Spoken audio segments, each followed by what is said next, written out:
बिस्मिल्लाहिर्रहमानिर्रहीम। अस्सलाम वालेकुम डियर स्टूडेंट्स। बेटा कल का आर्टिकल जो हमने डिस्कस किया था कूलम्स लॉ, उसको हमने इक्वेशन 1 तक डिस्कस किया था पिछला लेक्चर, और वो इक्वेशन थी F is equal to 1/4 pi epsilon not Q1 Q2 over are square. और मैंने बताया था कि ये एक म्यूचुअल फोर्स होती है। म्यूचुअल फोर्स यानी ऐसी फोर्स जो दोनों चार्जेस एक दूसरे पर लगाएं। तो इसी चीज़ को आगे चलाते हैं कि चूँकि हम कह चुके हैं कि ये एक म्यूचुअल फोर्स है, तो इसके लिए हमें एक डायग्राम बनानी पड़ेगी कि एक चार्ज है Q1, वो Q2 से R फासले पर पड़ा है, तो वो जो फोर्स लगा रहा है वो है F21।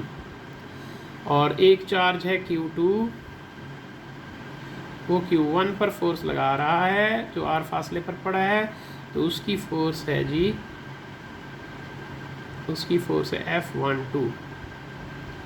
तो ये हमारे पास रिलेशन है Q2 से Q1 की फोर्स का और Q1 से Q2 की फोर्स का। तो रिलेशन आप देख सकते हैं F21 और F12 है। अब आपको पता है कि हमें इनको वेक्टर्स से रिप्रेजेंट करना होता है, डायरेक्शंस को। तो अगर आप इस डायरेक्शन को देखें तो ये वो फोर्स है जो Q1 लगा रहा है Q2 पर, तो इसको लिखेंगे R21 cap. This is the unit vector which has magnitude 1 and is used to represent the direction of this force. Magnitude 1 है। इसी तरह इसकी डायरेक्शन जो है वो इस तरफ होगी और ये होगी R12 कैप। ये भी यूनिट वेक्टर है और इसकी डायरेक्शन जो है F12 की डायरेक्शन को रिप्रेजेंट कर रहा है।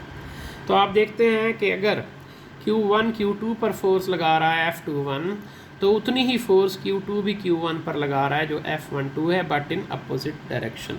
तो हम अगर आप F21 को डिनोट करें कि force on Q2 due to Q1 is F21, वो होगी 1/4 pi epsilon not Q1 Q2 over are square R21 cap. ये इक्वेशन 2 कर लें।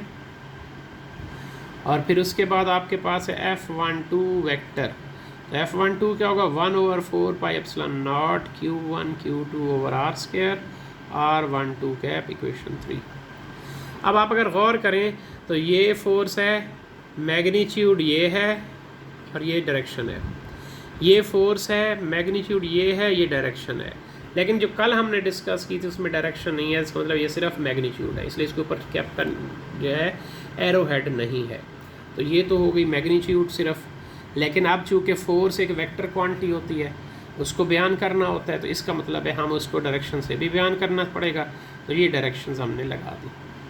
अब अगर आप फिग से गौर करके देखें, फिगर 1 से, फिगर 1 को गौर से देखें तो आप देख सकते हैं कि F21 और F12 की डायरेक्शन जो है वो अपोजिट है। एक R21 है, एक R12 है। R21 अगर पॉजिटिव ले लें तो R12 नेगेटिव होगा। ठीक है जी। तो हम लिख सकते हैं कि R21 cap is equal to minus R12 cap. ये देख लें कि ये अगर पॉजिटिव डायरेक्शन में है तो ये नेगेटिव में होगी। ठीक है जी। ये पॉजिटिव डायरेक्शन है R21 कैप, तो R12 कैप नेगेटिव में होगी। Putting this value in equation 2, putting this value in equation 2, we get F21 vector is equal to 1/4 pi epsilon naught Q1 Q2 over R square minus R12 cap। ये जो value है R21 की, यहाँ से ये put कर दी, इधर आ गई इक्वेशन। अब माइनस साइन बाहर ले आए तो माइनस ब्रैकेट में 1/4 pi epsilon not Q1 Q2 over are square R12 cap. ये बन गई F21 वेक्टर। ये आपके पास है वेक्टर F21। लेकिन अगर आप इक्वेशन 3 को देखें तो ये किसकी वैल्यू है, F12 की। देखें R12 की फ़र्क है ना, तो यहाँ R12 आ गया। तो अब आप इसकी वैल्यू पुट करेंगे from equation 3 we put F21 vector is equal to minus F12 vector. This shows that both forces are equal in magnitude but opposite in direction. ये हमें पता चल गया कि ये फोर्सेस मैग्नीट्यूड में इक्वल हैं लेकिन डायरेक्शन में अपोजिट होती हैं। यहाँ तक इसको क्लियर करें बेटा।